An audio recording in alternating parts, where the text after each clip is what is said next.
Heyo TCB faithful, this is the Final Bush. And this is Madhouse. And today we have a little bit of a different nostalgia tours for you. Yeah, like, in this channel, you should know by now, we like to stay loose, we like to stay fluid. Yeah, gender fluid. Whoa! Anyway. But today we're going to be ranking the Crash Trilogy boss fights from worst to best. Yeah, it's a very relaxed video. It's not scripted or anything. Just, have it on in the background and get used to stuttering. And it's not that bad. All right, let's get started.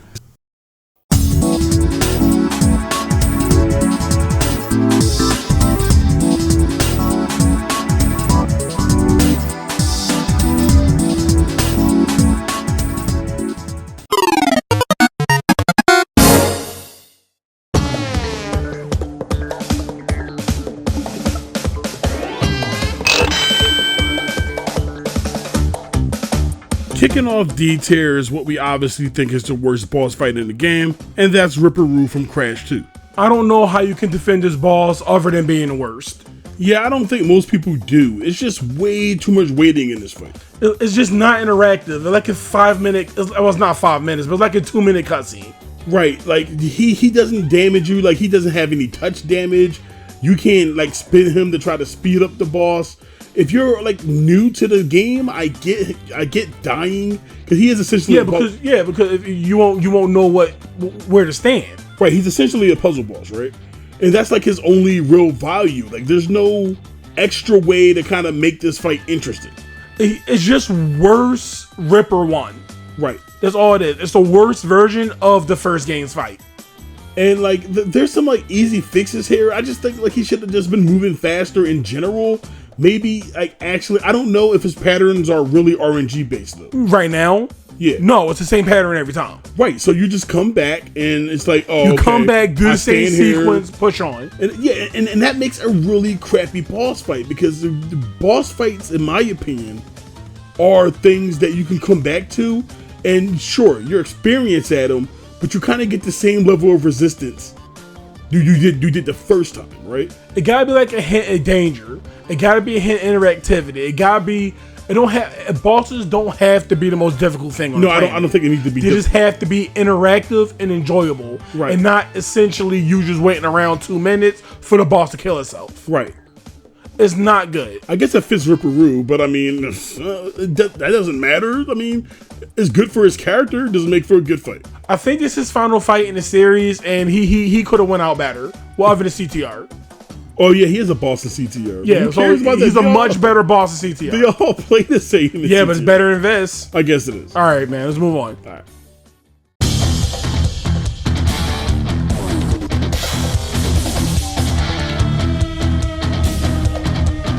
So second in D tier is the Komodo brothers. Hot take. What? The Komodo brothers are really worse than Ripper 2, but the only reason they're here because they're slightly more interactive than Ripper 2. It's the implication of violence, right? Yeah. Because don't be scared. It's the implications of them hitting you. Yeah. I love when you pop into the ring and the first phase is already over the minute you touch the controller. Yeah, like they do the cutscene and before you even control Crash, he's spinning his brother around, and then when you're able to control Crash, he's already ready to be hit. Like the main issue with this boss fight is there is a cycle here. There are like visible patterns to be interacted with, but the boss does not try to interact with you in any kind of way. He's going out his way. Outside of the third phase, where he actually attempts to aim at you, and believe me, he don't try at all. No. So outside of the third phase, when he actually attempts to throw a sword at you, it's the implication of a boss fight. Right. This is like the boss fight version of having your little brother play with an unplugged controller. Yeah. And I don't understand how they thought this was okay, man. Did they think the Crash 1 boss fights were super difficult? Technically the Crash 2 boss fights was more difficult than this game. Well, the Crash 1 boss fights were more difficult. You said Crash 2. Oh, well, you know what I mean. That's fine. But yeah, the Komodo Bros, they're a little better than Ripper 1, kind of worse than Ripper 1 because they actually have a moveset. Look. It's a toss-up between these two. It's a toss-up. Yeah, if you want to say this one's the worst, I don't blame you. If you want to say Ripper's 2 the worst, they both suffer for the same problem. Right. This boss avoids interaction. Ripper 2 have no interaction. Right, and like I said, the only reason it's above Ripper 2 because it's slight interaction is because they happen to be designed with a moveset. You can actually get hurt. Yeah. That's all.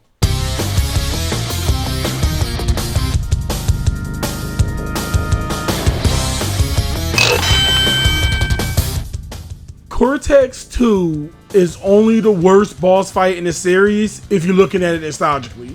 And I know we're nostalgia tards, but we kind of had to wring out the nostalgia for these boss fights. And this one did start off as the worst boss fight on the list. Yeah, it went through a journey. Right. And there's only one other boss fight I feel that went on kind of an odyssey. But like I said, Cortex started off as the worst one. But as we kind of polished out our ideas about what we like about Crash Bandicoot bosses, what we expect from Crash bosses. What we expect, what we find fun about Crash bosses, this one kind of ended up in the top of D tier. It's the best or the worst. Right. Because like the Nighty Dog was playing Sonic 3 and they was like, we can do that. Let's make the scuff Doomsday Zone. And that's what it is, right? It's just shitty little 3D Doomsday Zone. But like, it's really bad. Like, there's no rockets chasing after you. It's like, there's no attacks Cortex does. It's literally just dodge these, mines and asteroids. That's static, by the way. Right. Static. Like, they're static because there's only two ways this boss fight is hard. And by two, I mean one. And that's your comfortability. That's your comfortability with the jetpack. And if you're just hopping into it, like from not playing it after a while, but I'm gonna play Scuff Doomsday Zone, and you jump into it after not playing it for a few weeks, you might have difficulty with the jetpack. Or if you play the jetpack stages and just never adapt it to the jetpack, this fight might be kind of tough. And like, I get it, but having shitty controls does not an interesting boss fight make. No. Right? And like, it's so embarrassingly bad. Like, I'm thinking about it in my head right now. It's so embarrassingly bad. Maybe they were rushed. Maybe that's my only best guess, man. Or they were just really feeling themselves. These games were made in the air. They were like, we're Naughty Dog. Whoever's left of us is going to make The Last of Us in a couple years. We can let a bad Cortex boss fight go, right? But this is the last fucking boss, and especially since the pre-ultimate boss of the series of Crash 2 is Engine, which is one of the better bosses for the game. Oh yeah, at least for that particular game. Right. So it's the weirdest fucking thing.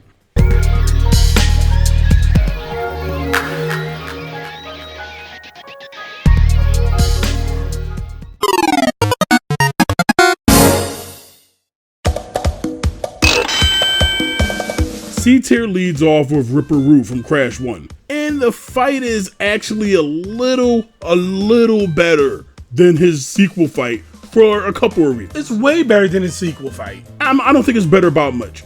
I think one of the more advantageous thing about this fight is that Ripper can actually touch damage you. It's threats to this fight. You can fall in the water, you can be exploded by a nitro crate, or you can touch Ripper. Right. So it's not like you can just lazily ignore his patterns. And you can. I mean, you can, but just having those things alone means if you jump at the wrong frame trying to get across, then he can touch damage you and die. If you mistime your TNT and jump wrong, you can die. If you're not paying attention, you can fall in the water. There's still stuff you have to at least a little look out for. I should have taped myself one cycle in them. I never did. Right, and that's the major, and it suffers from the exact same problem. Once you know what you're doing, all you do is go to the predetermined spots, and he's pretty much... It's the flaw of the puzzle balls. Right, so I'm not saying it's particularly special compared to Ripper 2. But it's more dynamic. It's definitely it's definitely a more interesting boss fight.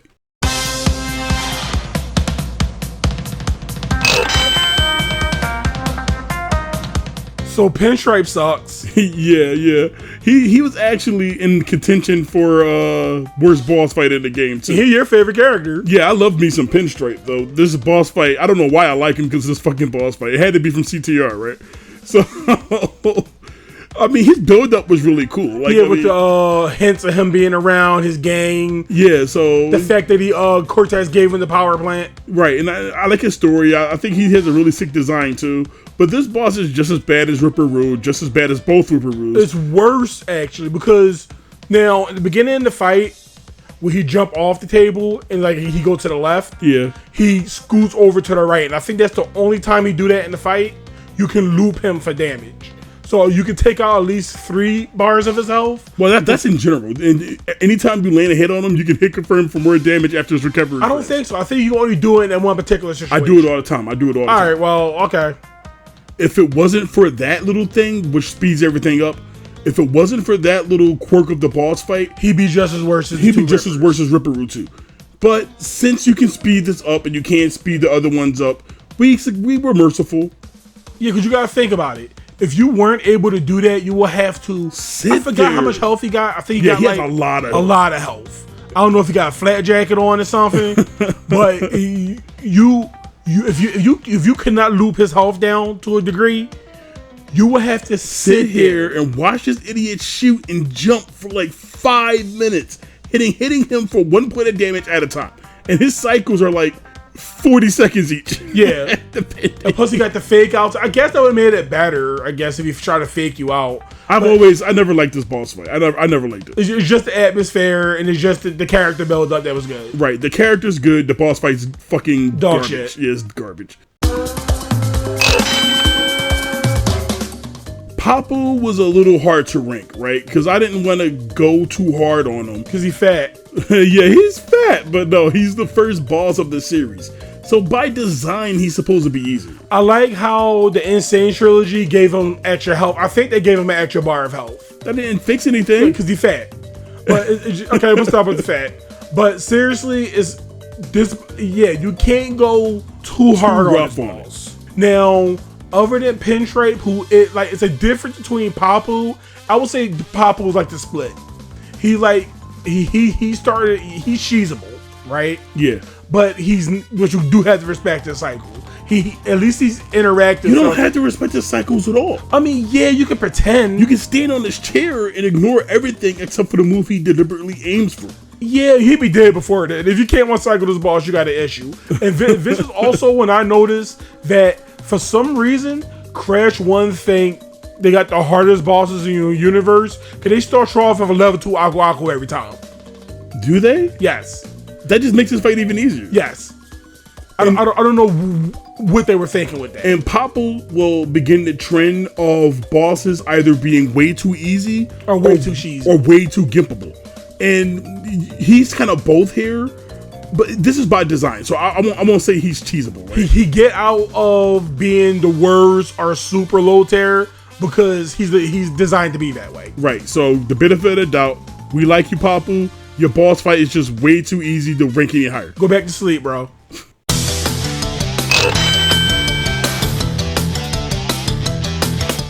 Tiny 3 had something going for everybody. I don't know if this is like the start of the more controversial choices. I don't know how people feel about Tiny 3. Tiny 3 is fucking awesome. Can we just say Tiny Warped? Tiny Warp. Now he's the main character. Tiny Warp. Tiny Warp has something for everybody. Awesome atmosphere, awesome music. His awesome design arena. is sick. Awesome arena. Awesome moveset. Awesome moveset. Like the I guess lions it's the same moveset for the first game. Yeah, but the lions are cool. Like it's just that he had something. But unfortunately, he is just an easier version of the second one. Right, and like the lions thing is cool too. Like I used to love that bit as a kid, right? Till you learn you can skip it. I used to make it a personal challenge about like how many lions I can destroy in one cycle and things like that. And their dumb wide ass hitbox. Right, and if you spin too hard and you're kind of caught in the recovery frames, kinda. I don't know if Crash 3 has a lot of recovery frames for a spin, but I remember like you can't go too hard on the spin or you get caught by a lion, right? But that's just gimpable because you can just like hug on the left side of the corner. We'll show it. Yeah, we'll show it. All you gotta do is hug the left side of the corner and skip all of that. And we figured that out when we were young. It's like I don't. Again, we can say, "Well, you're the first boss," and all that. No. That's a difference between that and Papu. It's a difference between being the first boss in the first game in the series, to being the first boss in the third entry. Okay. I don't get why Crash bosses are so fucking easy. It's like for example, right? Let's see the Dark Souls series, right? Okay. They did it right. Like the first boss ever in Dark Souls was the Asylum Demon. And then the third one, by the time you get to the third one, it was Index Gundare, which is a really tough first boss. They expected you to know how to play the game by then. Right. Crash is not an enigma wrapped into a riddle. I don't need Tiny to have a good boss fight and then a worse boss fight by hugging corners. Why is Crash 3 super easy and this is the third entry?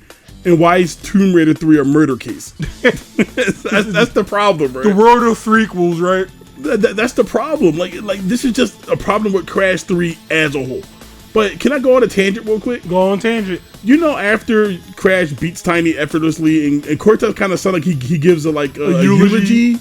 Does Crash kill these guys? That's what we need to figure out. That's the real question of this tier list. We need to does Crash kill this person tier list? Because remember, this is the last game in the canonical Naughty Dog trilogy. Yeah.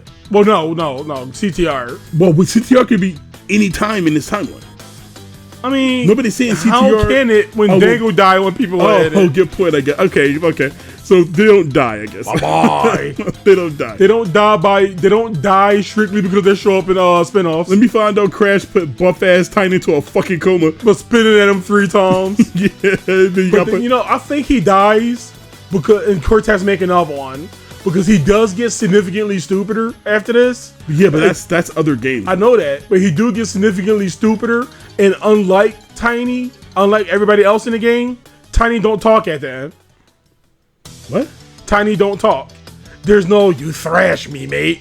He's just laying there. He just says, Curtis goes to check on him. Yeah, he's like, his pulse is good.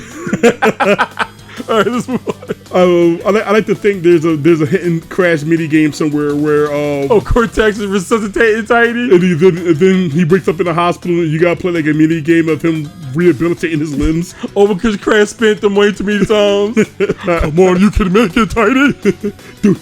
Don't you lose me? I can't quit you, Tiny. Well, he is the guts man, I guess.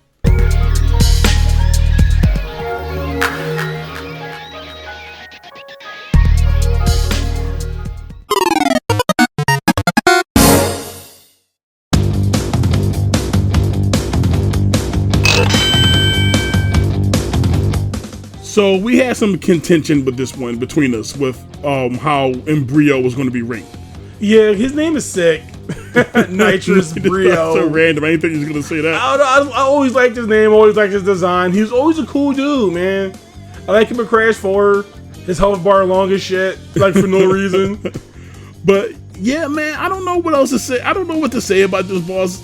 Like, this is the second to last boss of the game, and it might be one of the easiest Crash boss fights in the series. It's like, I keep saying this like a lot, but he is not a terrible boss. Like, conceptually, it's not bad. Conceptually, it's a good boss. You can't cheese him. He's zoning. He's zoning you. He got stuff in the tactic. He got a bust out move. Yeah, he got a DP. Yeah, like you get too close. He's cool, man. He got an install. Rio is cool. Yeah, right. He got an install. All these fighting games turn people right now, understand. But he's it's a cool ass boss. The atmosphere again is really good. Well, that's Crash 1 in general. Yeah, this Crash 1. You're right. This Crash 1 in general. But like everything about this boss is good. But why he's the bottom of B tier over stuff like Tiny Warp is because you can't cheese him. He's just as easy as Tiny. Well, you can't cheese him because he's too damn easy to cheese. Yes, but at least you gotta respect him. Why does attacking sentient balls of slime damage him? Again, the insane strategy kind of helped with that. Oh, what they do? Squirt it back. Oh, okay. So in Crash 1, the original Crash 1 is like his morale meter. Yeah, no. In the original Crash 1 is those little vials are his like soul slime. Every time, because remember, Crash and Menace. So Crash, we can assume Crash is killing these people. Yeah. So he's just squishing his soul in every head. Why is Brio pouring his soul in a beaker? Dark science. But yeah, man, like then he Hulk out and it sounds scary as shit. Crash on. Yeah. He gets bass boosted. Yeah. And like it's so bad. Like he just spurs out at you, and like all you gotta do is jump on his head, and like 3 or 4 times. See, I like that because I can see that we were 6 years old when this game came out. Yeah, and we probably played it when we was like 7 or 8. So that can actually be scary to a kid. How you have this tank fight versus soul slimes, and this dude just spurs out on you. Can it be scary when your first game is GoldenEye 64? Oh yeah, mud people. You're shooting mud people all This game day. looks way better than GoldenEye 64. Well, yeah, it does. But I mean, God, Brio's such a bad boss fight that we're talking about other games. Pre-ultimate boss, and Penultimate. Whatever. He fucking sucks.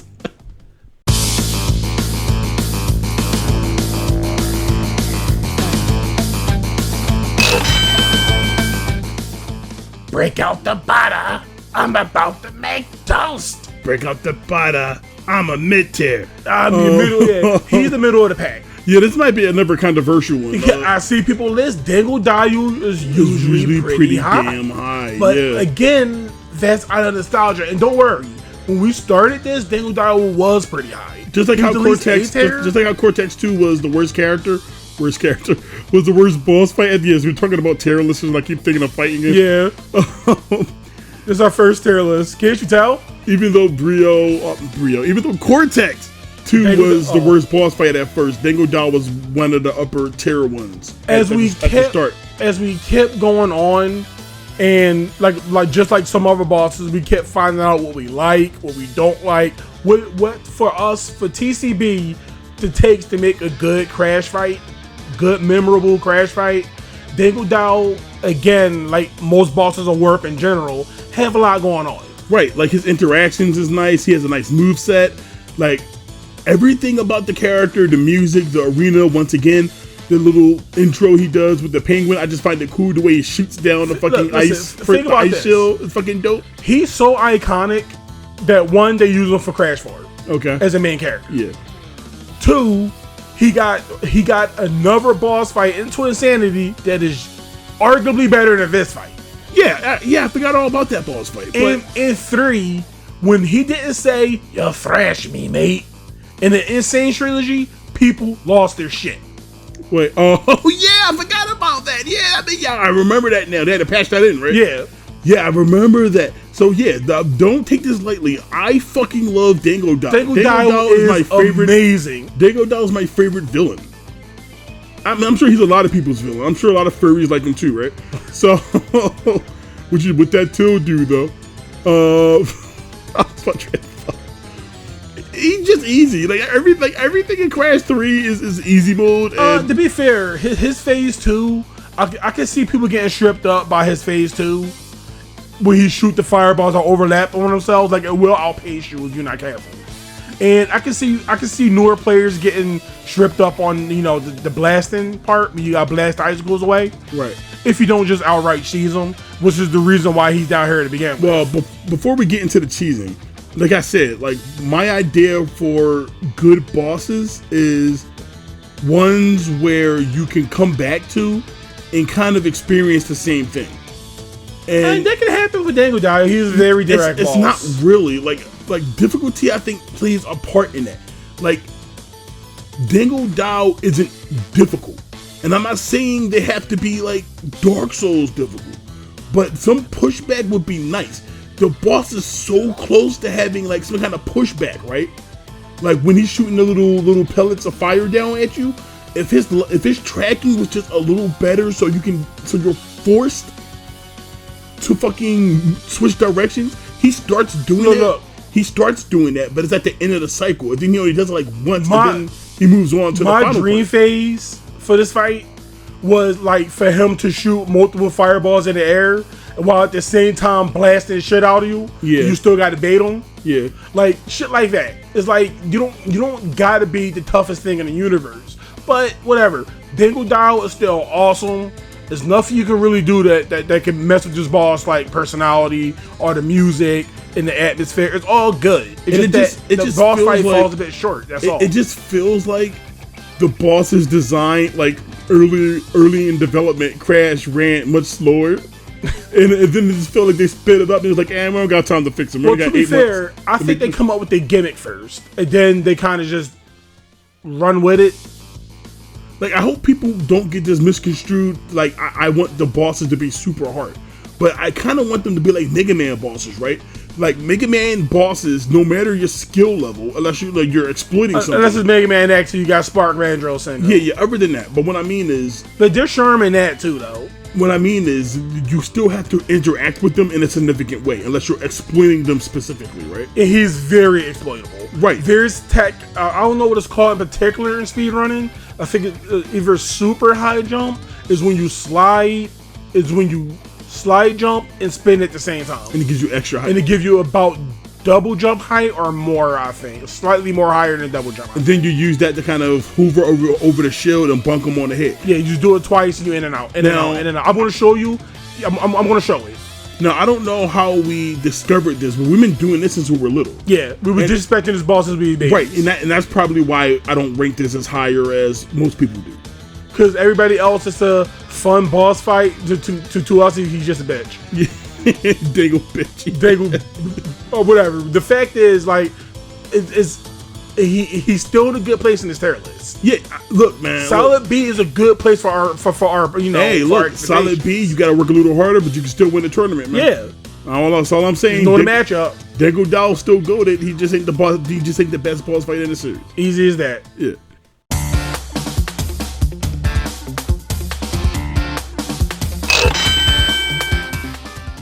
Wrapping up the B tier list is N-Gen Crash 2. It's just a solid boss, man. Yeah, it's not one of my favorites, but I can recognize it as like the best boss fight of that game. The reason why this fight is so low, I mean, the reason why I guess is relatively high actually. Comparatively, yeah. So the reason why this boss is so relatively high is because you can't cheese him, and he's reasonably tough. But the reason why he's really this high, I mean really this low in terms of being high, is because the Wampa bullshit. Right. I'm not a big fan of the Wampa throwing thing. It comes out of nowhere. Then they expect you to like the telekinetic Wampa throwing. his X gene. Yeah. Fucking. Does X-Men have X gene? Did I make that up? Am I getting confused with saying SLs? Am I getting that mixed up with like Spy Gene from Totally Spies? Anyway. Yeah, Crash can throw a Wampa fruit from his like air now. Either air, I guess. But it's really awkward. Like this is a okay boss fight, and you're because of the nature of what it is. Like you have to attack each part of the mech, but the mech is only open to damage at the same time while he's attacking Crash.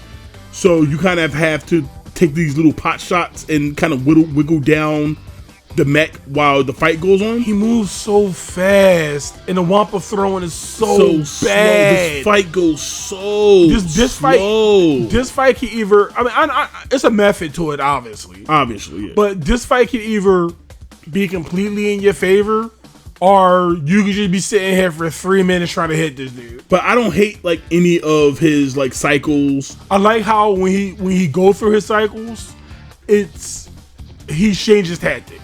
Right. Well, not the first one with the hand beams, but once you destroy one of the missile carriers, it instead of coming at you from vertical, it comes from you horizontal. It's not too difficult, but like we said, it don't have to be. Gimmick aside, though, it is, I guess, pound for pound, the most difficult fight in the series. Yeah, it might be the most difficult fight in the series, actually. I think the only major problem that we didn't mention in Crash 2 because we didn't think about it at the time. But the Crash 2 video, go check it out. Shameless promotion. Yeah, we got to do that now. We're over 500 subs now. Oh, yeah.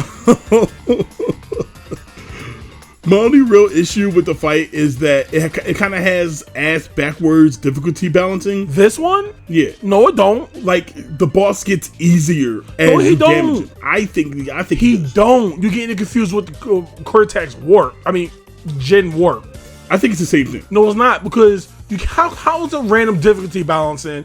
And when he shoot missiles, it comes from the top, and then when you got one left, it comes from left and right. All right, fine. Whatever. It's a totally different phase. Okay. I may be getting it mixed up. They are very similar fights. They're not similar. Conceptually, they're similar. Conceptually, yeah. But we're not talking about that fight. We're talking about this one. So me getting it mixed up aside, engine overall from a little, what I feel though, it's a little janky. It's still a very solid boss fight for Crash 2.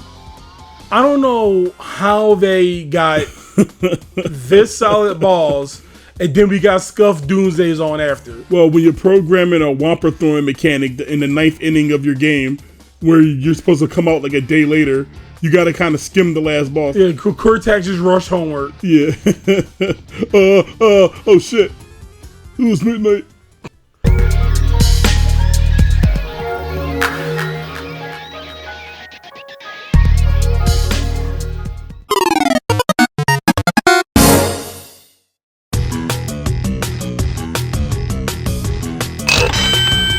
So I guess you're wondering why we're putting the most unremarkable balls higher than, well, Engine. In Dangle Dial.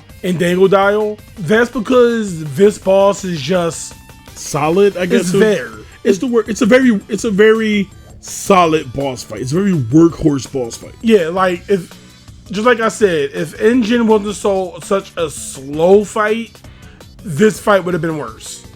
But this fight is just, Tiny jumping at you like an asshole. You gotta just let them fall in pits. Like and then the game trying to cap you up with multiple platforms falling.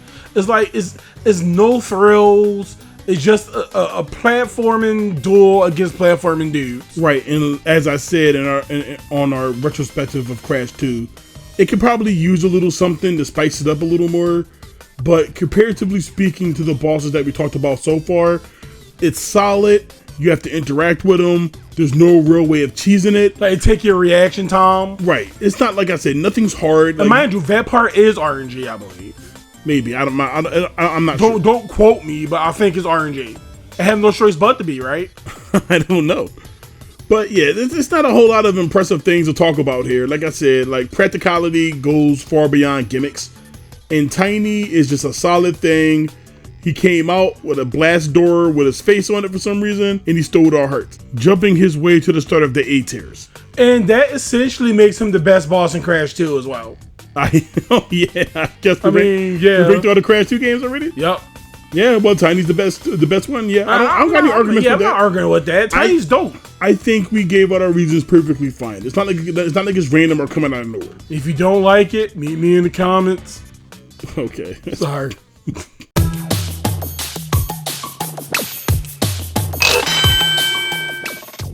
You're on my time, you little skunk.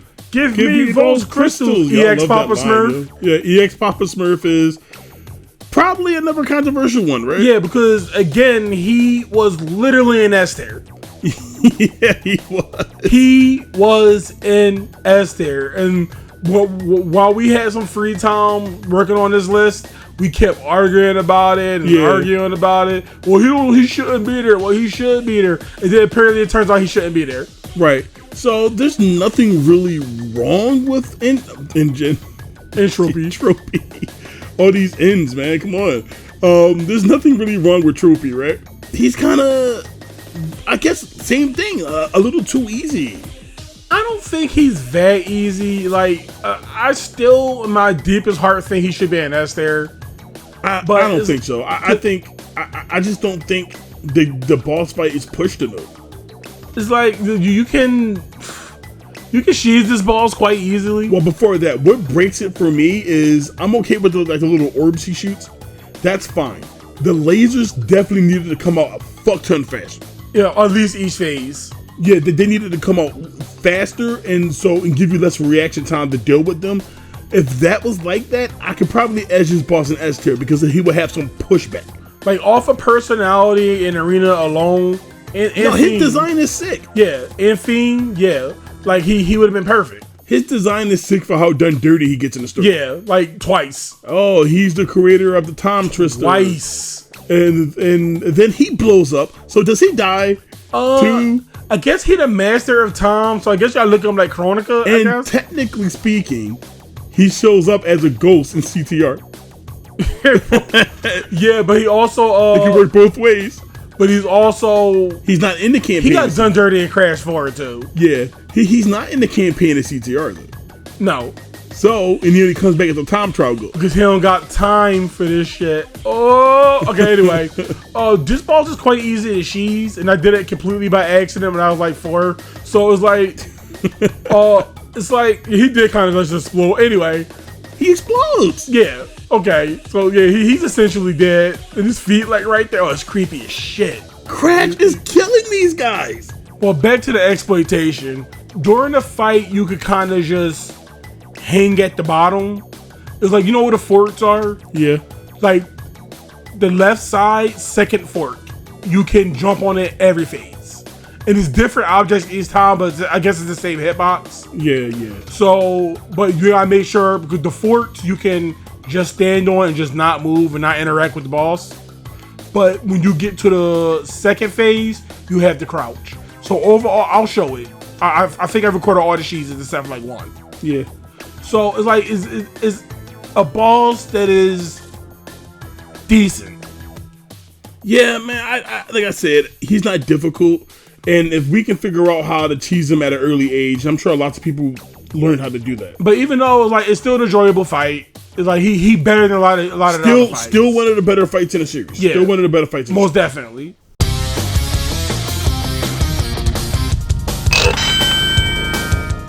So this boss would have been the top of a lot of other people's list too. Yeah. Cortex worked.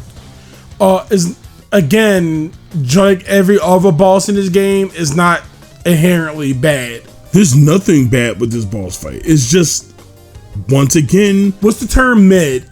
It's not even mid. I feel like it's mid. It's just way too fucking easy. Not the terrorist. The terrorist is like, I think it is lead A. It's the zoomer mid. It's the zoomer. No, yeah, it's the zoomer mid. That's what the kids say. The fact is, it's kind of like Shropy, how I feel like it's not enough going on. And I know it looked like a lot going on, but when you're actually interacting with it, it's not a lot. Yeah, like the 2 mass attacks, like they're consequently becoming obstacles while they're fighting each other, and that's cool. Like the set piece is really cool.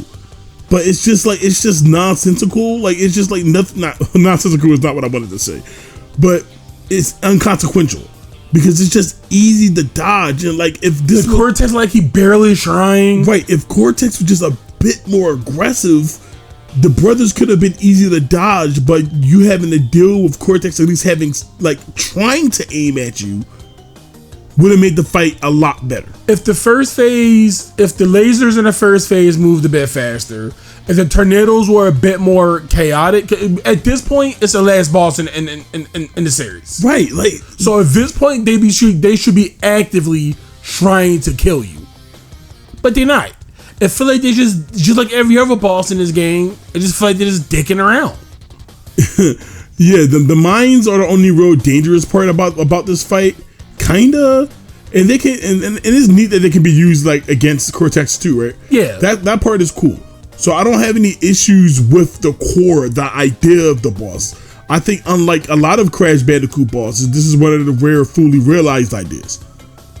But once again, it just seemed like Crash 3 pulls his punches too much. Slightly is harder than I can't. Is it harder than Shropy? Yeah, it's harder than Shropy. It's definitely. I don't know about that. You think Shropy's harder? I think they're both just crazy easy. I guess, but at least you can't cheese this one. At least you can't cheese it. I'll give you that's that. what makes him above Shropy. Yeah, it's harder than Tiny, kind of, and you can't cheese it. Matter of fact, the only reason it is this high and is higher than Tiny is because Tiny moveset is simplistic. Right. It's the same thing 3 times. Where Cortex has a lot more going on. Yeah, it's more varied. Right. So yeah, I think Lee and A tier, I think it's fine. Yeah. We gotta move on to S. All right.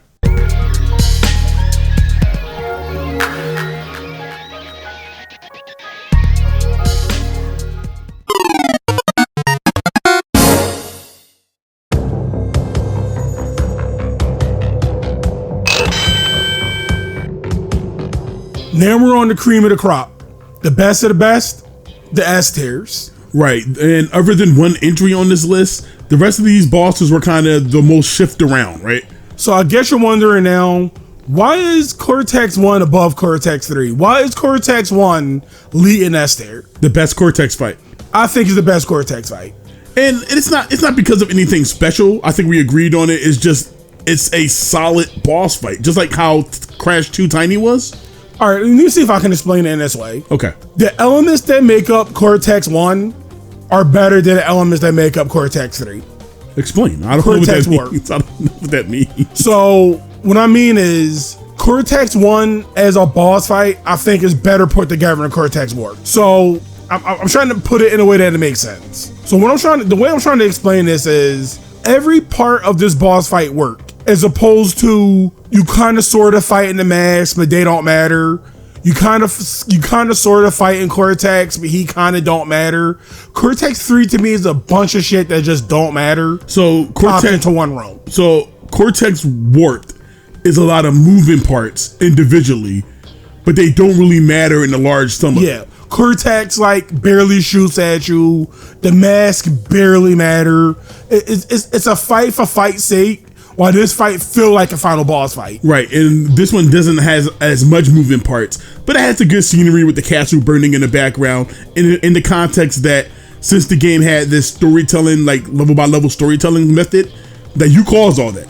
What I'm trying to say, this is way more, I think it's way more of a satisfying boss fight than Cortex 3. That's fair. I think it feels way more climactic. It feels way more climactic because he actually has a pattern he's aiming at you. Yeah. The game isn't worried about like, oh, this is the final boss fight, so we're going to be putting shit on the screen for you to actually dodge. Like, it's the final boss fight. They should be challenging you.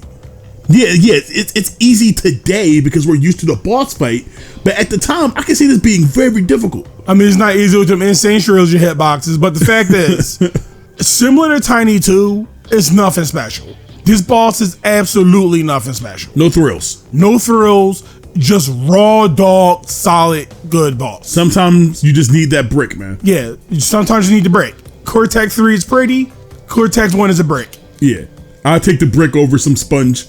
All right, let's move on. You got a sponge. Sponge, I'll show you the sponge.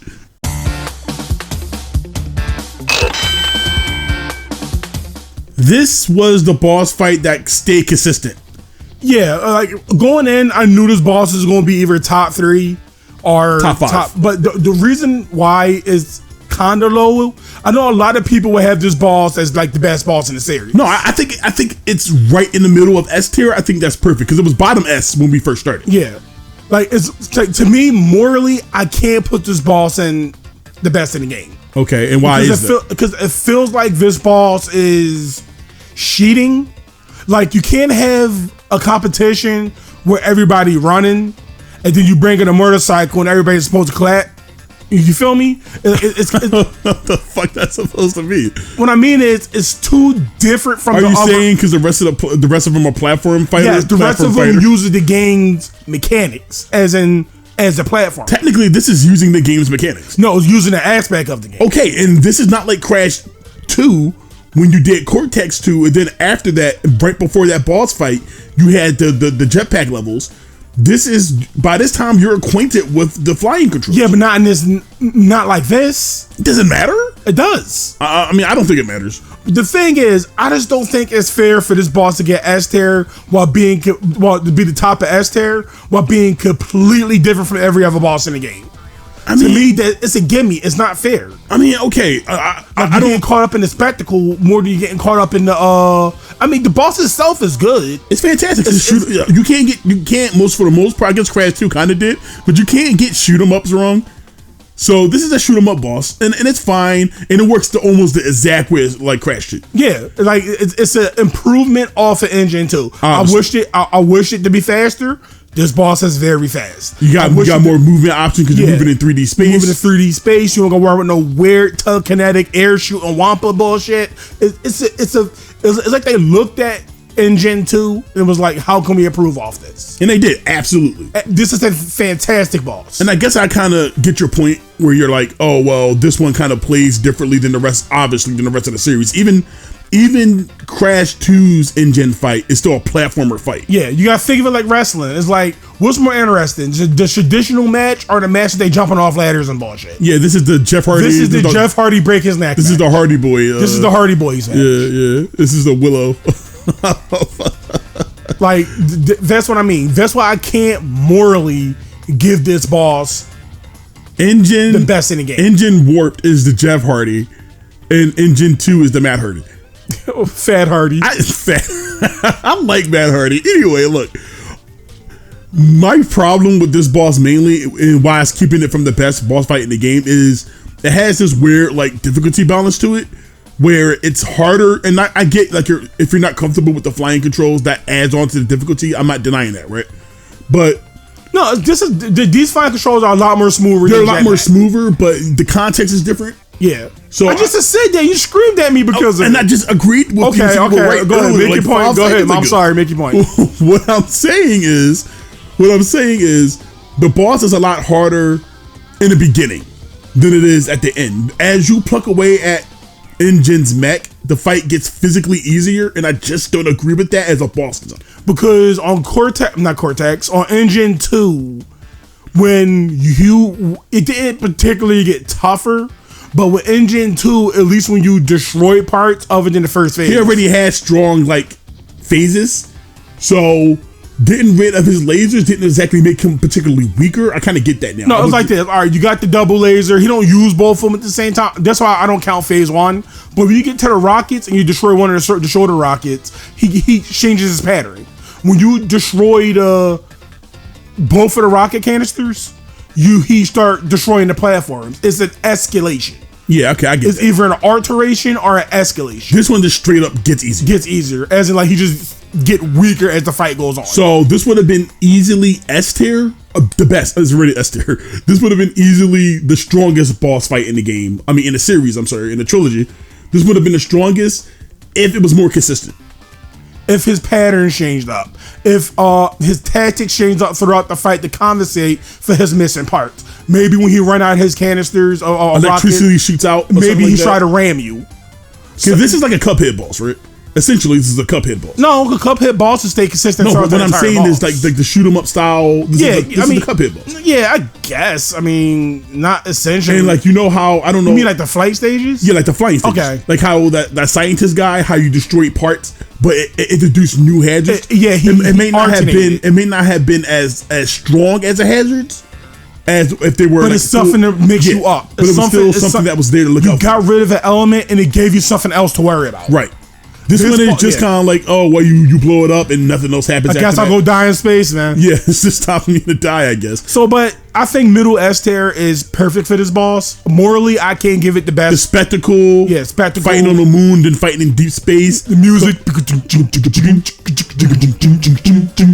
Like, that's one of the best boss fights in there. I think that's a great remix of that song. And then you got like the fucking... and you fighting as Coco. Fighting, yeah. You fighting on the surface of the moon.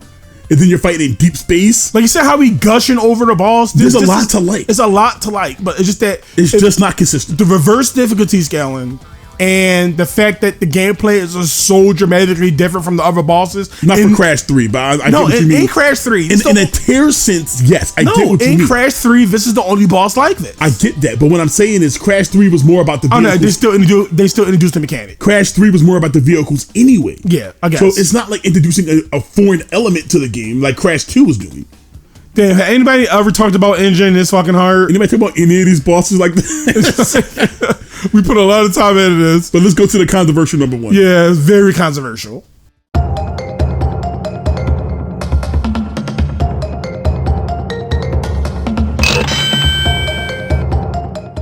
Here we are, the one other boss fight that went through an odyssey. Journeyman Koala Kong. Yeah, man, he was like C tier. Then he was B, A, now he's S. Now I legitimately think Koala Kong is the best boss in the Crash series. I think throughout this tier list, it's so weird to say, we kind of painted a solid picture of what TCB expects from a Crash fight. Yeah. And Koala Kong isn't the perfect boss fight, but I think it embodies all the qualities that we enjoy. He check all the boxes. He has a progressive difficulty scale.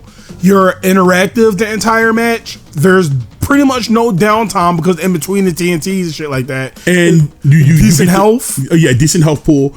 Decent moveset, even though it's just throwing rocks. But it doesn't have to be like, he doesn't have to be like backflipping or anything like that. But one of the major points I've been trying to stress about when comparing these boss fights, and hopefully we've done a good job of this. Yeah, instead of just rambling and making references. Right. Here's another Simpsons reference. I hope we prove this point that bosses, I think, need to be replayable. And you get the same level of resistance going in the first time than you do the 20th time or the 50th time. I'm not saying the bosses don't get easier, because obviously they always do. But Crash boss fights in particular seem like they're mostly designed to be played once. A lot of them are. Most of the A tiers and the S tiers generally are ones you can come back to, right? Yeah, a lot of bosses are just in the moment. Right, and Koala Kong, I think, does a good job of, okay, I can come back. You still have to respect his pattern. Can't cheese him. As far as I know, there's no critical way to cheese him. If so, you got to go extremely out your way to cheese him. Right, but you still got to respect everything here. You got to respect the TNTs when they fall. You got to respect the rocks. You got to respect the mine carts. Everything here doesn't change. He aims at you, so you have to interact with the boss fight. There's not a moment where, oh, it's Koala Kong, let me stay in a specific area, and he can't throw anything. Even when he's tired, he's aiming at you. Right. So there's no point in this boss where you are safe outside the designated point where you're supposed to hit him. Right, and once again, it's the workhorse theory we have going on. Like, it doesn't need to be a giant, amazing, spectacle-written boss to be considered the best boss fight in the game. It just needs to be solid and consistent. And I think Koala Kong does that without tripping up on any of the issues these other bosses on the list tripped up on. And on top of that, unlike N-Gen, he's still engine work. He still plays until the platforming. Right. Even though you're not platforming, but you still interacting with the game's mechanics like nothing changed about the game. So I don't know how controversial this might be, right? I don't think I've seen any tier list of Koala #1. I think we explained our case as well. I hope it logically makes sense up to this point that what we wanted from these fights. And maybe we dug a little deeper, but these are boss fights and we play fighting games, so of course we have to look at something a bit more critically. And I was fighting these bosses my entire life, man. It's like people gonna have different opinions. I'm sorry if a lot of is only one warp boss and that's there. I mean, that's only fair. Warped is not like Warped. Like I said, I won't compare the games, right? And that kind of falls into the bosses too. It's hard to compare all of them together because... No, it's not, because the advantage of Crash is how close-knit the games are. Well, you can say obviously other than the obvious things, like N-Gen is an obvious improvement in Crash Warped. Cortex is an obvious improvement from Crash in Crash Warped. Koala Kong is kind of like a better version of Dango Dao. Yeah, I can see that. And the spectacle is still there. I like the arena you fight in and everything like that. The song is tight. Like, it's just a good boss. Like I said, I'd rather have a brick than a sponge. And this boss fight is the brick among bricks. It don't have to be amazing. All right. But it's good. Yeah, it's good. Good job, Koala. You made a journey, man. You can rest now. You make me proud.